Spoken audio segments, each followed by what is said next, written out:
Good afternoon, everybody. Welcome to South Wales. Welcome to a very sunny Swansea for this afternoon's Championship game. Domestic football is back, and Norwich City are away this afternoon to Swansea. And we are going to bring you the team news as it drops in the next couple of minutes. It's some good news, some bad news in equal measure. So we'll deliver that when it drops. Connor Southwell joined by Paddy Davitt. No glasses for you, Paddy. Although you shade, Connor. Yeah, that's true. But there you go. How are you doing? How are you feeling ahead of this one? Well, so far it's been a very good trip. Like you say, there's some news that we don't need to want to be reacting to, but we'll hang fire for a minute or two on that regarding Norwich's lineup today. But so far, that aside, we've had a good trip. So I'm hoping that continues and we leave here talking a bit more about Hofball and where it could take Norwich this season, which off the back of Coventry is maybe to a good place. Yeah, it is. So look to my left. We've got a slightly more elevated position than usual here. We're actually in the stand. Usually we're sort of in between the sort of lower. It's not a lower tier and upper tier, but that's the best way I can describe it. And there's a row of desks. We're usually parked down there, but we're actually up with the Radio Norfolk boys and all the rest of the media. So we've got a cracking view, bang on the halfway line. And yeah, as I look to my left, there's some yellow and green shirts just filtering in. We believe there's 750 Norwich fans making the trip today. And I'll just flash this comment up by DRG. Definitely no transfer requests today that we're aware of, but we'll bring you that news in a minute or so when the team news drops. It is, and Paddy, with the recognition as always, I might have to cut across you when the team news drops. We spoke a little bit about this earlier. Norwich won at Coventry. It felt like they had momentum. There's been a lot of positivity throughout the break. You can split it two ways, can't you? You can maybe look at that as a little bit of a frustration that they weren't able then to take that momentum into a run of sustained games. But equally, they've had 2 weeks probably to embed what they wanted to do. And actually, I think I can bring you the team news, and I will. So here it is. Norwich City line up with Angus Gunn in goal, Stacey, Duffy, Doyle and Crisene as the back four, McLean, Nunez and Forson as the midfield three. Shortout, Sainz and Sargent. The subs bench, Long, Hanley, Fisher, Cordoba, Gibbs, Forsyth, Gordon, Hernandez and Cianach. So there's no Ben Slimane. We are led to believe that is injury related, and Johannes Hoftorp will provide a bit more in terms of timeline and context post-game. But just to clear that up, no Ben Slimane. He misses the game, we understand, with a slight injury. But Norwich City line up as the lineup is across the bottom of your screen now. Gunn, Stacey, Duffy, Doyle, Crisene, McLean, who of course was a little bit of a doubt around his fitness, Forson and Nunez in there with the midfield three, Sainz, Shortout and Josh Sargent as well. Paddy, let's get your thoughts firstly on Ben Slimane's absence today. And it sounds like an injury and it sounds like a muscular one as well. So we're led to believe, Connor, on arrival here, that's what we've been led to believe. As you rightly say, Johannes will update after the game. And obviously my mind immediately goes back to Thursday when I was sat opposite him at Colney and asked him how important could Slimane be off the back of that very impressive second half cameo at Coventry. And I've actually gone back now, subsequently, since we discovered he wouldn't be available today. Looked at them quotes and he's talking about, he could be a player who I want to play 35, 40 games, but there's one or two issues physically wise in terms of building him up and that resistance of his body. If you look back last season, he started 5 games. That's not a huge body of work, is it? I don't think he was a regular starter, particularly that earlier in his career in Denmark either. So I'd say that will all become clear after the game. But injury-related absence today and probably for the foreseeable. So that is a blow because on the evidence of 45 minutes at Coventry, he looked like a real upgrade alongside McLean and Nunez. But on the flip side, Forson will maybe get a prolonged run now. So it's up to him to really stake a claim and show us a bit more of the upsides. I'm thinking of the Stevenage game when he was very good that day, I felt he'd been a little bit off it since. We obviously know he had the shoulder issue at Palace, but it would appear, subject to Johannes, updating us properly after the game, that he's going to be set for a few games in that central midfield. So go on. Prove that you want to be a key player this season and that it's for Slimane to try and get back in. But there's no doubt about it. On the evidence of that second 45 at Coventry, that control he gave, that balance, didn't he? That understanding so early with Nunez and McLean, that is a blow, no doubt about it.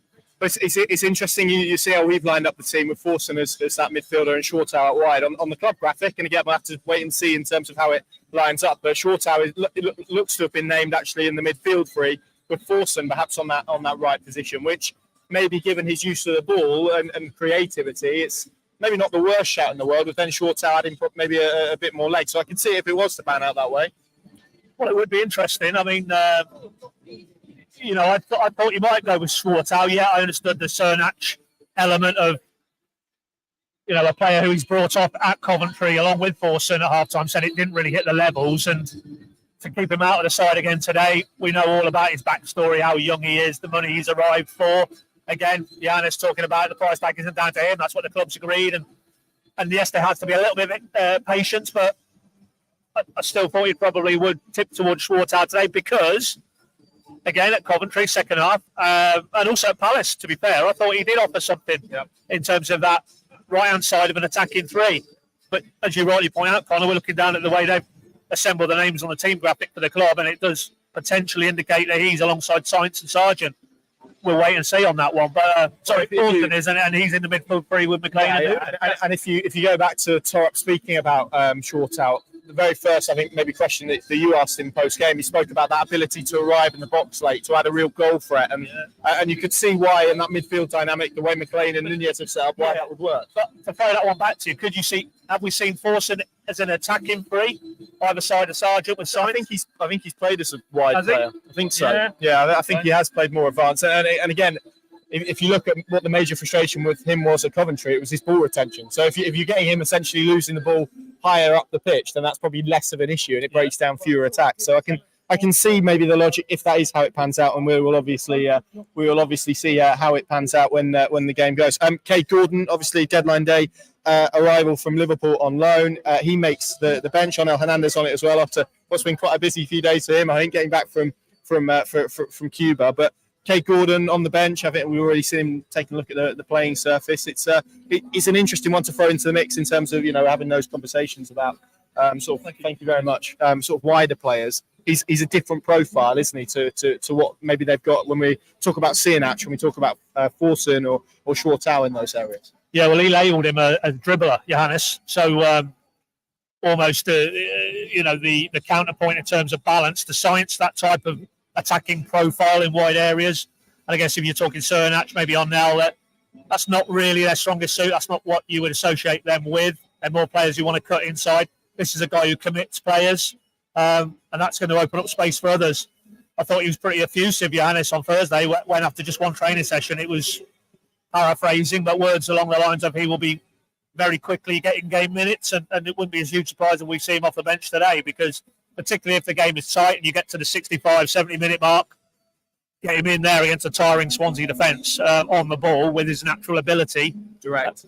Things can happen. So you can see why.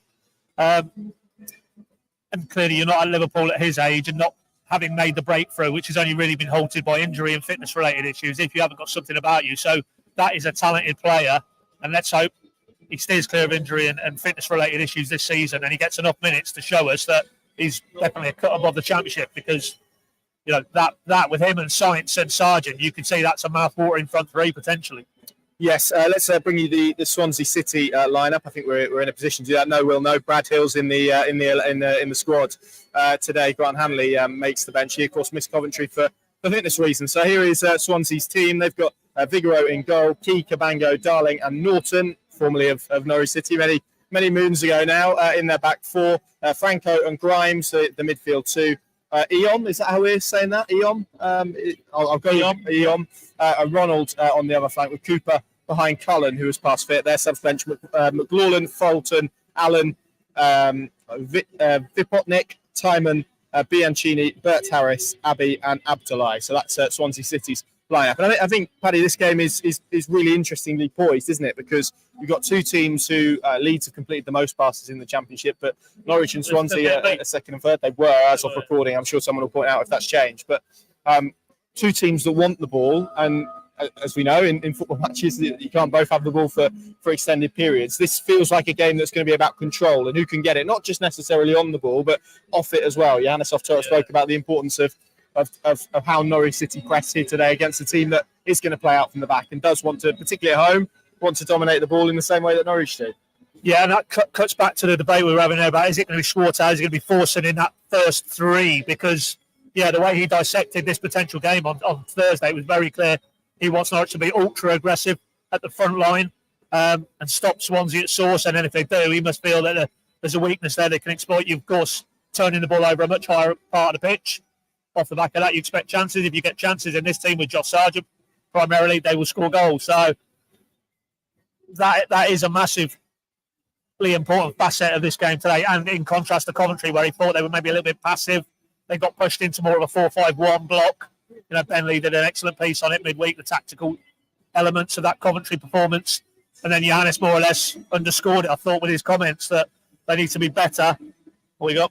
Jeff Mann is saying he's going with a 3-0 win, but only if you get your sunglasses. Jeff Mann, if you wasn't listening to the Insta Live earlier, I said, no, there'll be no, they're in the bag, but they're not coming out. I don't need them. I'm in the shade, literally. So if we were in the stand opposite, you'd be wearing them, right? Maybe if Norwich are 1-0 down with about 5 minutes to go, I'll get them out and put them on.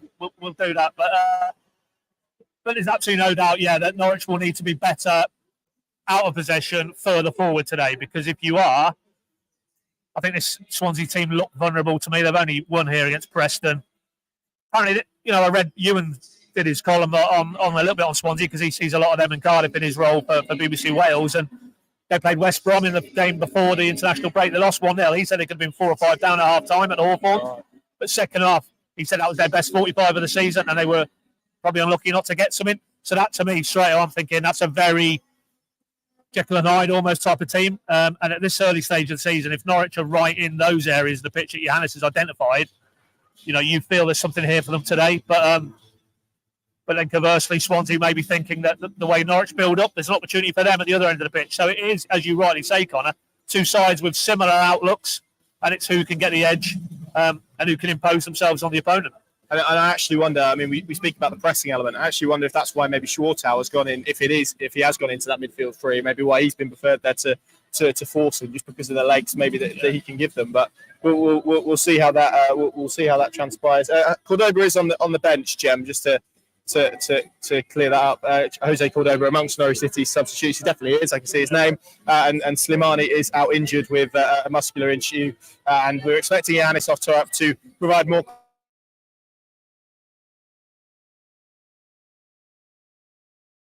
in that press conference, so we'll bring that to you. How do you see this game going then, Paddy? How do you see it unfolding?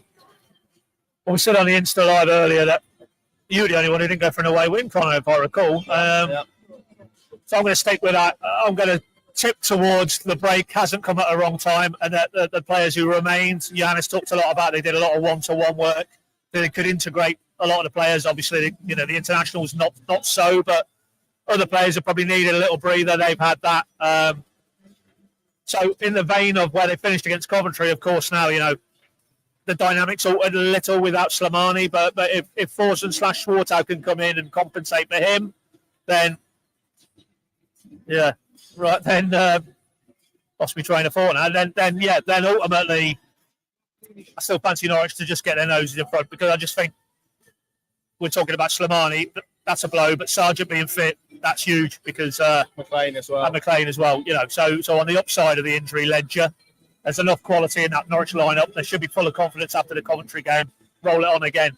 Don't think Swansea are a particularly good side at this level, not at this stage. They might turn out to be under Williams, but right now they're not a team you feel are going to be there at the top end of the table fighting it out. So it's a type of game, type of club, type of fixture. You feel Norwich can come and get something. So I'm going to stick with my prediction this morning, 1-2. You, Connor? I'm going to stick with mine. I think there'll be goals. I think there'll be chaos. I think there'll be errors. I think there'll be mistakes. And I think that ultimately will probably end up 2-2 in quite an entertaining affair is what I'm going for. So, let's see what we get here today. Of course, Pinken.com and the Pinken app is the place to follow this game. And we'll bring you all the analysis and reaction. The quotes from Torap as well on Slimane's injury. We'll bring you all of that post-game as well. So, keep it locked. Jem's going for a 3-1 City win, which feels like quite an apt place to leave it. Thank you very much for watching from sunny South Wales. I hope you enjoy the game, however, wherever you're following it from. And we'll see you again very soon. Thank you.